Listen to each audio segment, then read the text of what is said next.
はい、天秤座の皆さんこんばんは。アストロカウンセラーのターダです。いつも動画のご視聴ありがとうございます。今回は2025年の上半期のテーマについてタロットで見てみたいと思います。お願いします。これは1月から6月まで順番に見ていくというものではなく、半年をかけてどのような分野が一番光っているかとか、何に気をつけたらいいかっていうことなんですね。ご自身のことや健康やお仕事やお金やパートナーシップ、恋愛なんかいろいろ分野がありますので、どこを気をつけつつどんなところが開かれているのかなっていうのを見てみますね。ではよろしくお願いします。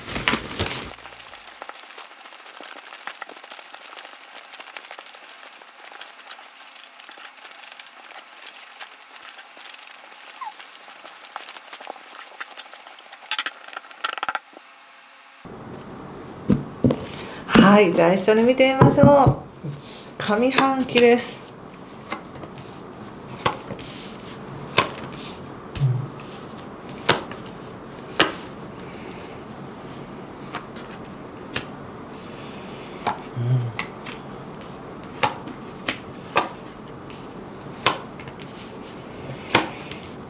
はい、テーマはジャッジメント、聖地、バーンときましたね。いいですね。強い感じがします。ダイアルカナがすごいいっぱい出てますし、うわなんか急激に動き出すぞみたいな、そんな雰囲気がします。ちょっと先に星の話させていただきますが、やはりこの2024年の後半からすでに天秤座の皆さんっていうのは何かが開かれようとしている。自分の専門分野やもっと自分の可能性やテリトリーも広がったり、それによってチャレンジする力も促されてるし、ご自身がチャレンジすればするほどその扉を開かれるみたいな域に入ってるわけですよね。でそれを感じてらっしゃる方っていうのは、それを具体的に現実的に2025年の前半で体験できるよって感じがします。なのでここは一つ本当に自分の力を過小評価せずに、変に過大評価するのも良くないですけれども、過小評価しすぎずに自分の可能性っていうのを信じてチャレンジした人っていうのは扉が開くなっていう感じです。もうそんな匂いがプンプンする感じです、これはね。そして3月29日が日食なんですが、この日食っていうのはすごく天秤座さんにとってはめちゃくちゃいい、またパートナーシップとしてパートナーシップの運として使えるんですね。新しい契約が決まりましたとか、パートナー見つかりましたとか、何かいい契約ができましたみたいな、もうとにかく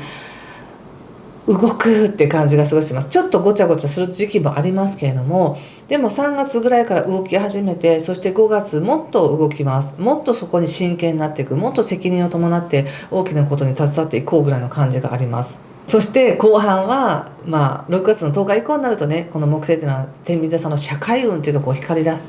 てサポートしてくれるので、本当に何か責任を持って自分が自分の世界を開いていくんだっていうような流れになってきます。でそれを踏まえた上でね、カードを見た時にやっぱりこれで正解だったんだっていうような、長く求めていたもの、願っていたものっていうものが前半のうちにチャンスが来ますっていうふうに言われてますね。救済のラッパが鳴りますみたいな感じですね、これは。そしてご自身もですね、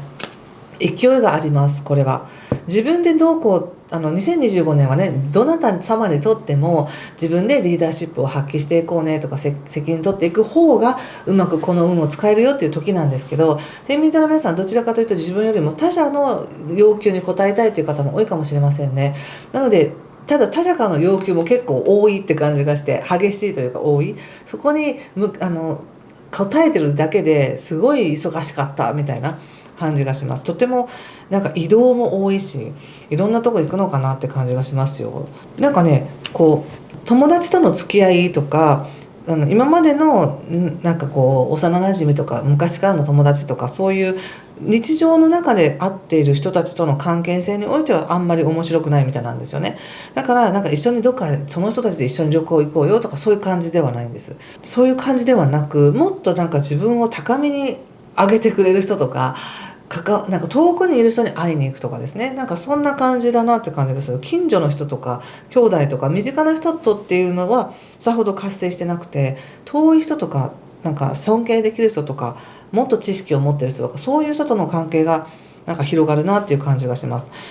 なんかまるで誰かメンターでも見つかるんですかっていう感じの、この人についていきたいって思うような人が見つかったりとか、何か別に宗教に入らなくても宗教的な理念っていうものに自分がすごく律する気持ちになったりとか、これを大事にしていこうってなったりとかね、なんかすごく精神性も高いですし、自分がそういった何か高度なものを学ぶ、高度なものってね、専門知識もそうなんですけど、精神的に自分のなんか自分がまっすぐ立てるような何かものと出会うのかもしれませんね。運命の出会いの本とかもそうだし、この考え好きっていうことかもしれないし、もしくは本当にそういう人、この人についていきたいって思うような人に教えを得るのかもしれませんね。そしてね、なんかいっぱいありすぎてどっから言おうかなって感じになっちゃうんですけど、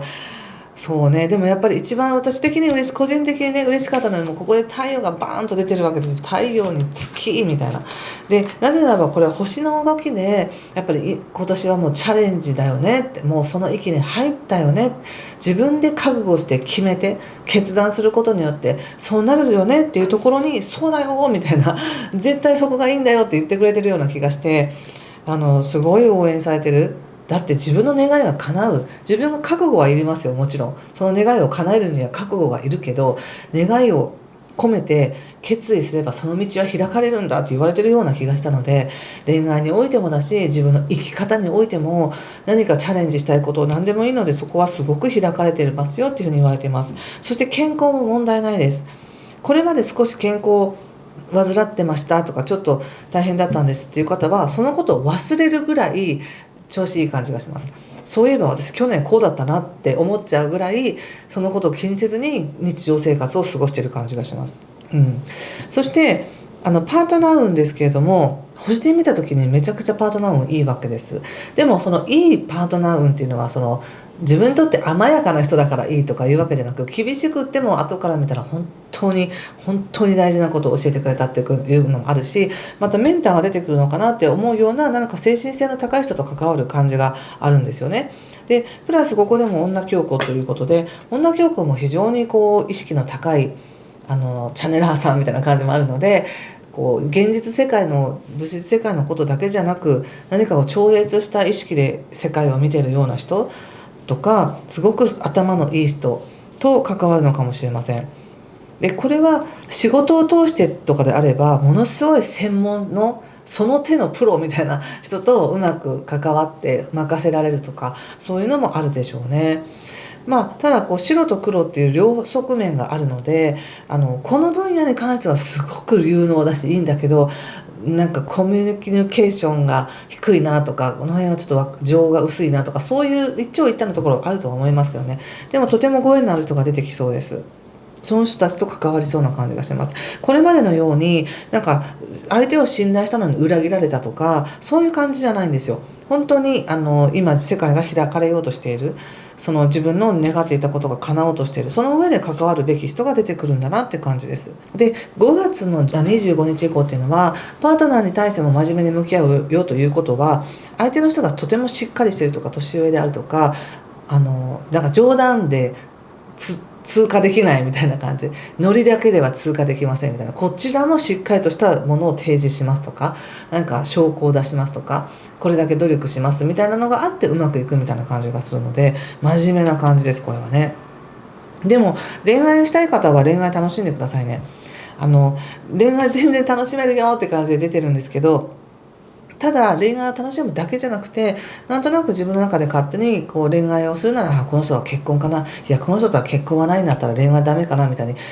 えが両極端になりすぎて、その楽しむっていうことを 100% 楽しみきれないかもしれないので、その恋愛を楽しむ場合はそれも自分に許可してくださいね。結論付けずに楽しむっていう風にしていただけたら十分楽しめると思います。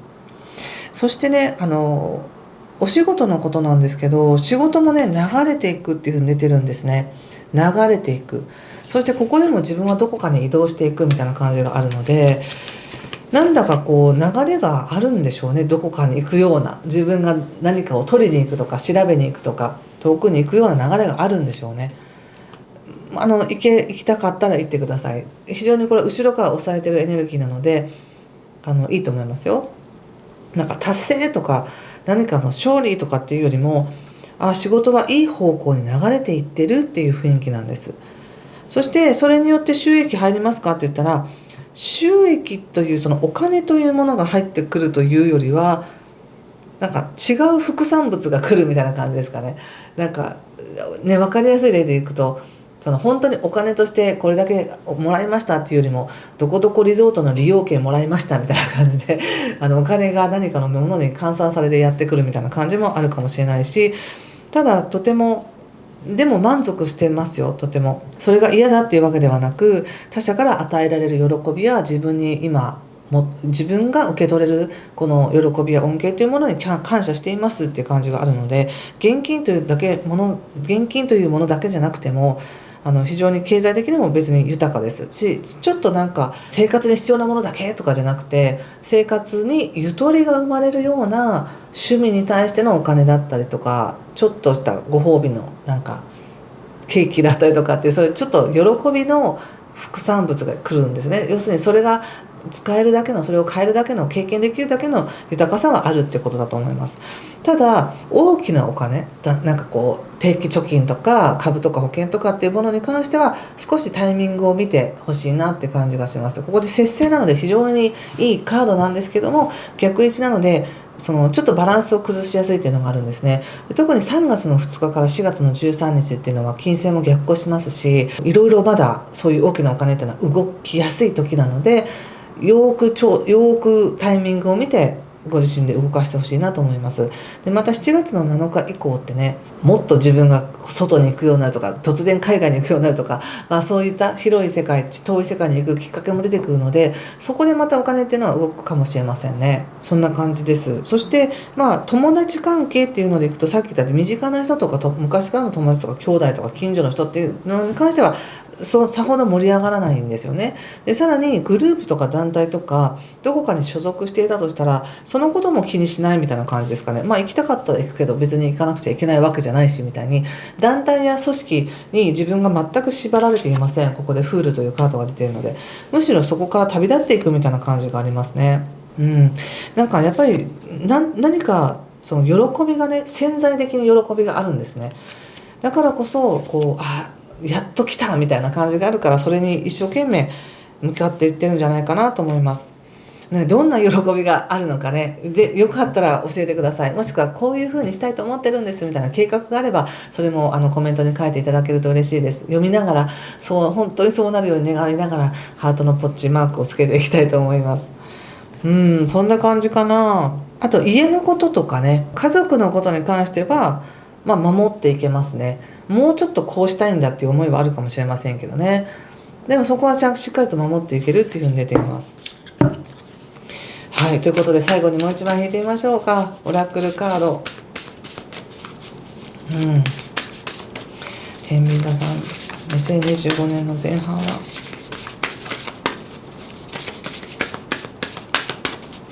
はい、じゃん。どうですか。このカードを見て何かしら感じることがあれば、皆さんも直感でメッセージを受け取ってみてください。なんか大天使が出てきましたね。英知とかインスピレーションとか、なんかアカシックレコードって書いてますけど、何かそういう見えないところからの英知が届くんでしょうね。それを直感を使ってなのか、なんか自分の感覚で体で感じるのかわからないですけど、でも何か来るよね。なんかこうハートから温かな光が出てるっていうか、もしくは受け取ってるのか、なんか来るよね、これはね。ということで、ぜひ楽しい2025年前半をお過ごしください。今回も最後までご視聴ありがとうございました。失礼します。